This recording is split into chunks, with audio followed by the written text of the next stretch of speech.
नमस्कार जय जगन्नाथ केमिति अछंती आशा करुच्ची समस्ते भलर थिबे। तो वर्तमान गाँ साथी मेट को लेकिन गोटे बहुत ही बड़ अपडेट आसी से विषय पूरा संपूर्ण सूचना देवी। तो समस्त को अनुरोध समस्ते ए वीडियो को शेष पर्यंत देखिए। वीडियो भल लगे निहाती भाव में लाइक करेंगे, शेयर करेंगे एवं आपण ए वीडियो को क्यों जिला क्यों ब्लॉक क्यों गाँव देखुं निहाती भाव में कमेंट सेक्शन दे कमेंट करके जनइबे। ता सहित आपण मैंने जदि एपर्यंत आम चैनल को सब्सक्राइब करना तेबे चैनल को निहाती भाव में सब्सक्राइब करी रखिए। वर्तमान पई जो अपडेट टी आसी आपण मैंने स्क्रीन माध्यम देखिपे जहाँकि न्यूज़ टी हूँ गाँ साथी मेटमकर गोटे सम्मेलन होता माने प्रेस मीटिंग होता। से मीटिंग रे कौन कौन निष्पत्ति नि आपण मानक कहूँ देखु जो गाँ साथी मेट संघ मिलित क्रिया अनुष्ठान कमिटी एवं ओडिशा प्रदेश राज्य सभापति श्री लक्ष्मीधर विश्वाल अध्यक्षतार स्थानीय सीताराम कल्याण मंडप एक दिनिया राज्य स्तरीय सांगठनिक कर्मशाला एवं स्वतंत्र सांबादिक सम्मेलन अनुष्ठित हो जाइए। देखंतु जो अनुष्ठित होइथिला मुझे से विषय पूरा संपूर्ण डिटेल्स कहूँ। एठारे विशेषकर जहाँकि दुईटी प्रसंग बाबद पुंखानुपुंख आलोचना करा जायथिला।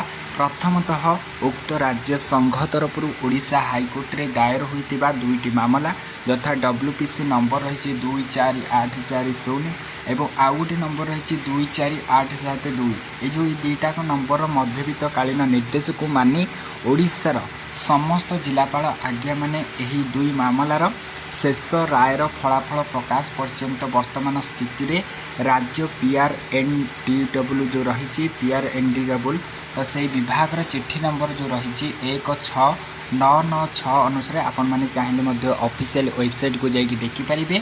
तो यार जो चिट्ठी रही जो 16996 अनुसार चली ग्राम रोजगार सेवक बा GRS पोस्टर चूड़ांत नियुक्ति पत्र प्रदान कार्यक्रम को स्थगित रखा हुंता बोली सही कोर्ट ऑर्डर अनुजाई संघर सभापति श्री विश्वाल एवं साधारण संपादक श्री विवेकानंद ठाकुर गणमाध्यम राज्य पंचायत राज विभाग पदाधिकारी एवं ओडिशार 30टी जिलार जिलापाल आज्ञा मानक स्पष्ट भाव में निवेदन जनाऊँगी। यही सहित राज्य सरकार पूर्व प्रतिश्रुति अनुजाई चलित वर्ष दशहरा पर जहाँकि खूब शीघ्र संघर प्रतिनिधि दल को डाकी भुवनेश्वर स्थित लोक सेवा भवन स्थित पंचायत राज मंत्री तत्व एक विधिवत आलोचना आधार राज्य न्याय आशाई जहाँकि समस्त लीगल गाँ साथी मेटा मानक मासिक 10,000 अधिक अर्थ व्यवस्था करने